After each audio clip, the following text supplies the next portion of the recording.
আসসালামু আলাইকুম। সংবাদে আপনাদের সবাইকে স্বাগতম জানাচ্ছি আমি নুসরাত। শুরুতেই সংবাদ শিরোনাম।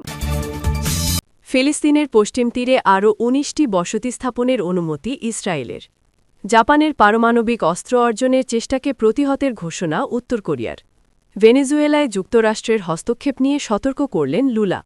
সুদানে মার্কেটে ড্রোন হামলায় ১০ জন নিহত।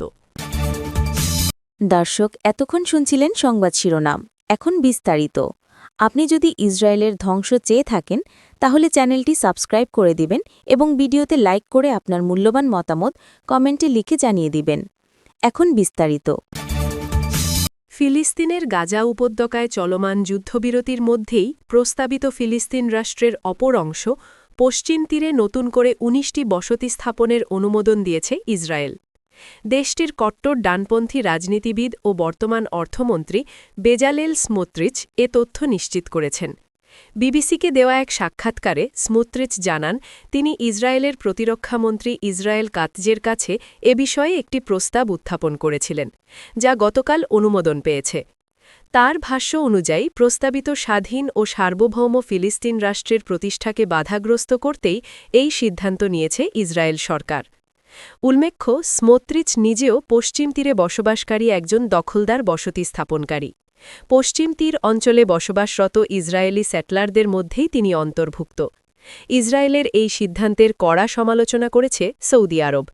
পাশাপাশি জাতিসংঘের মহাসচিব অ্যান্টোনিও গুতেরেস এক বিবৃতিতে এ সিদ্ধান্তের নিন্দা জানিয়ে বলেছেন, পশ্চিম তীরে ইসরায়েলের দখলদারিত্ব কার্যক্রমের ধারাবাহিক সম্প্রসারণ মধ্যপ্রাচ্যে উত্তেজনা বাড়াচ্ছে এবং একই সঙ্গে প্রস্তাবিত ফিলিস্তিন রাষ্ট্রের ভবিষ্যৎকে গুরুতর হুমকির মুখে ফেলছে। দীর্ঘদিন ধরেই আন্তর্জাতিক আইন উপেক্ষা করে পশ্চিম তীরে বসতি স্থাপনের মাধ্যমে ধাপে ধাপে ফিলিস্তিনি ভূখণ্ড দখল করে আসছে ইসরায়েল। বর্তমান প্রধানমন্ত্রী বেঞ্জামিন নেতানিয়াহুর শাসনামলে গত প্রায় ৩ বছরে এই কার্যক্রম উল্লেখযোগ্যভাবে বৃদ্ধি পেয়েছে। ২০২২ সালের শেষ দিকে লিকুদ পার্টির প্রধান নেতানিয়াহুর নেতৃত্বে সরকার গঠনের পর থেকে পশ্চিম তীরে ইহুদি আবাসন বা আবাসিক স্থাপনার সংখ্যা ১২৮টি থেকে বেড়ে দাঁড়িয়েছে ১৭৮টিতে। অর্থাৎ নেতানিয়াহুর আমলে পশ্চিম তীরে বসতি স্থাপনের হার প্রায় ৪০% বেড়েছে। তবে এই হিসেব নতুন করে অনুমোদিত ১৯টি বসতির আগের। সাম্প্রতিক সিদ্ধান্ত বাস্তবায়িত হলে গত ৩ বছরে পশ্চিম তীরে ইসরায়েলি বসতির সংখ্যা পৌঁছাবে ৬৯টিতে। এ বিষয়ে স্মোত্রিচ বিবিসিকে জানান, নেতানিয়াহুর নেতৃত্বাধীন সরকার ফিলিস্তিন রাষ্ট্র প্রতিষ্ঠার সম্ভাবনাকে পুরোপুরি কবর দেওয়ার লক্ষ্যেই এগিয়ে যাচ্ছে।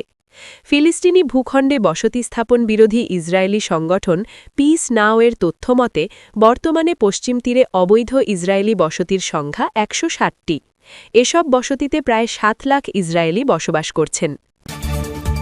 জাপানের পারমাণবিক অস্ত্র অর্জনে যে কোনো প্রচেষ্টা কঠোরভাবে প্রতিহত করার হুঁশিয়ারি দিয়েছে উত্তর কোরিয়া। দেশটির রাষ্ট্রীয় সংবাদ মাধ্যম কেসিএনএ রোববার ২১ ডিসেম্বর এক বিবৃতিতে জানিয়েছে, জাপানের পারমাণবিক উচ্চাকাঙ্ক্ষা যে কোনো মূল্যে রোধ করা উচিত, কারণ এটি মানবজাতির জন্য ভয়াবহ বিপর্যয় ডেকে আনতে পারে।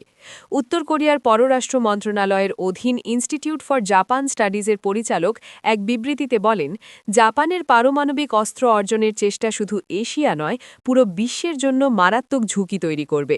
তার ভাষায়, জাপানের পারমাণবিক হওয়ার প্রচেষ্টা মানবজাতির জন্য এক মহাবিপর্যয় বয়ে আনবে। যুক্তরাজ্য ভিত্তিক ইন্ডিপেন্ডেন্ট জানিয়েছে, উত্তর কোরিয়ার এই প্রতিক্রিয়ার পেছনে রয়েছে জাপানের প্রধানমন্ত্রীর কার্যালয়ের এক কর্মকর্তার সাম্প্রতিক মন্তব্য। জাপানের বার্তা সংস্থা কিয়োদো নিউজের খবরে বলা হয়, ওই কর্মকর্তা প্রকাশ্যে বলেছেন, টোকিওর পারমাণবিক অস্ত্র রাখা উচিত।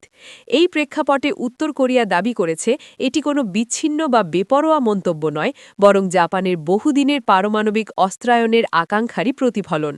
উত্তর কোরিয়ার মতে, জাপান তাদের তথাকথিত অপারমাণবিক নীতি পুনর্বিবেচনার কথা বলে কার্যত একটি লাল রেখা অতিক্রম করেছে। বিবৃতিতে বলা হয়, জাপানের কর্মকর্তাদের মন্তব্যগুলোই বলে দিচ্ছে, টোকিও এখন প্রকাশ্যেই পারমাণবিক অস্ত্র অর্জনের বাসনা জানাচ্ছে। উত্তর কোরিয়ার রাষ্ট্রীয় গণমাধ্যম আরও দাবি করেছে, যুক্তরাষ্ট্র যখন গত অক্টোবরে দক্ষিণ কোরিয়াকে একটি পারমাণবিক সাবমেরিন নির্মাণের অনুমোদন দেয়, তার পরপরই জাপানে এই ধরনের বক্তব্য জোরালো হতে শুরু করে। মার্কিন প্রেসিডেন্ট ডোনাল্ড ট্রাম্প দক্ষিণ কোরিয়ার প্রেসিডেন্ট লি জে মিয়ংয়ের সঙ্গে বাণিজ্য ও নিরাপত্তা ইস্যুতে শীর্ষ বৈঠকের পর ওই অনুমোদন দিয়েছিলেন। উত্তর কোরিয়ার ওই কর্মকর্তা সতর্ক করে বলেন, জাপান যদি পারমাণবিক অস্ত্র অর্জন করে তবে এশিয়া ভয়াবহ পারমাণবিক বিপর্যয়ের মুখে পড়বে।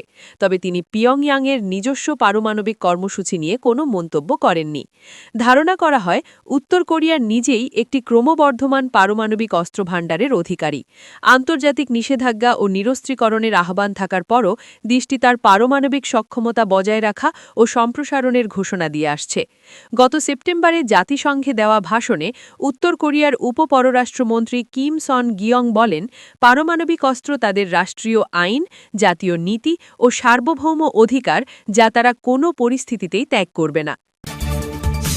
ভেনেজুয়েলার বিরুদ্ধে যুক্তরাষ্ট্রের ক্রমবর্ধমান চাপ ও সম্ভাব্য সামরিক পদক্ষেপ ভয়াবহ মানবিক বিপর্যয় ডেকে আনবে বলে সতর্ক করেছেন ব্রাজিলের president Luiz Inacio Lula da Silva.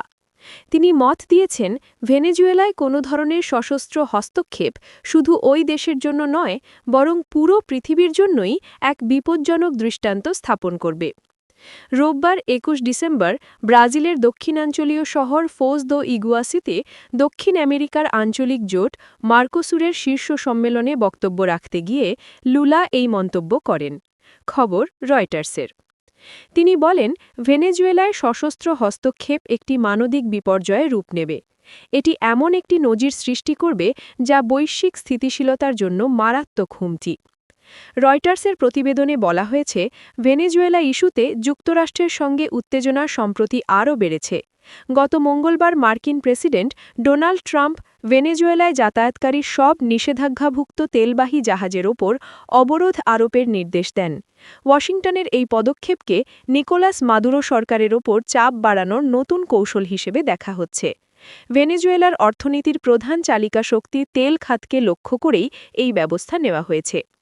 লুলা স্মরণ করিয়ে দেন, ফকল্যান্ড যুদ্ধের ৪ দশকেরও বেশি সময় পর দক্ষিণ আমেরিকা আবারও অন্য মহাদেশীয় কোনো শক্তির সামরিক উপস্থিতির আশঙ্কায় ভুগছে। তিনি বলেন, দক্ষিণ আমেরিকা আবার এমন এক ভূতের ছায়ায় পড়ছে, যেখানে এই অঞ্চলের বাইরে থেকে আসা সামরিক শক্তি আমাদের শান্তিকে প্রশ্নবিদ্ধ করছে। চলতি সপ্তাহের শুরুতেই ল্যাটিন আমেরিকার ২ বৃহত্তর অর্থনীতির শীর্ষ নেতা ব্রাজিলের প্রেসিডেন্ট লুলা দা সিলভা এবং মেক্সিকোর প্রেসিডেন্ট ক্লাউদিয়া শেইনবাউং ভেনেজুয়েলা পরিস্থিতিতে সংযম দেখানোর আহ্বান জানিয়েছিলেন। তবে গত শনিবারের বক্তব্যে লুলা আরও কঠোর দেখিয়েছেন। মার্কোসুর সম্মেলন শেষে দেওয়া এক যৌথ ঘোষণায় ল্যাটিন আমেরিকার নেতারা ভেনেজুয়েলায় গণতান্ত্রিক নীতি ও মানবাধিকার রক্ষায় শান্তিপূর্ণ পথেই অগ্রসর হওয়ার অঙ্গীকার পুনর্ব্যক্ত করেন। এই ঘোষণায় আর্জেন্টিনা, প্যারাগুয়ে ও পানামার প্রেসিডেন্টদের পাশাপাশি বলিভিয়া, ইকুয়েডর ও পেরুর শীর্ষ কর্মকর্তারাও সমর্থন জানান। সুদানের দক্ষিণ দারফুরের একটি ব্যস্ত মার্কেটে ড্রোন হামলায় ১০ জন নিহত হয়েছেন। তবে কে এ হামলা চালিয়েছে সেটি নিশ্চিত নয়। সাম্প্রতিক সময়ে দারফুর শহরে সেনাবাহিনী ও আরএসএফের মধ্যে লড়াইয়ের তীব্রতা বেড়েছে। এমন সময়ে ব্যস্ত মার্কেটে হামলার ঘটনা ঘটল। ২০২৩ সালের এপ্রিল থেকে সুদানের সেনাবাহিনী ও আরএসএফের মধ্যে লড়াই শুরু হয়, যা রূপ নেয় রক্তক্ষয়ী ও ভয়াবহ গৃহযুদ্ধে। এই যুদ্ধে এখন পর্যন্ত হাজার হাজার মানুষ নিহত হয়েছেন। ঘরবাড়ি ছাড়া হয়েছেন ১,২০,০০,০০০ মানুষ। এর সঙ্গে দেশটিতে দেখা দিয়েছে দুর্ভিক্ষ। মানবাধিকার সংস্থা north Darfur emergency rooms council জানিয়েছে, শনিবার ২৩ ডিসেম্বর আরএসএফের নিয়ন্ত্রণাধীন মালহার শহরের আল হারা মার্কেটে এই ড্রোন হামলার ঘটনা ঘটে। তবে কারা হামলা চালিয়েছে সেটি জানায়নি সংস্থাটি। ড্রোন হামলার পর অসংখ্য দোকানে আগুন লেগে যায় এবং অবকাঠামোর ব্যাপক ক্ষতি হয় বলে জানিয়েছে তারা। আপনি যদি আমাদের চ্যানেলে নতুন হয়ে থাকেন, তাহলে চ্যানেলটি সাবস্ক্রাইব করে দিন।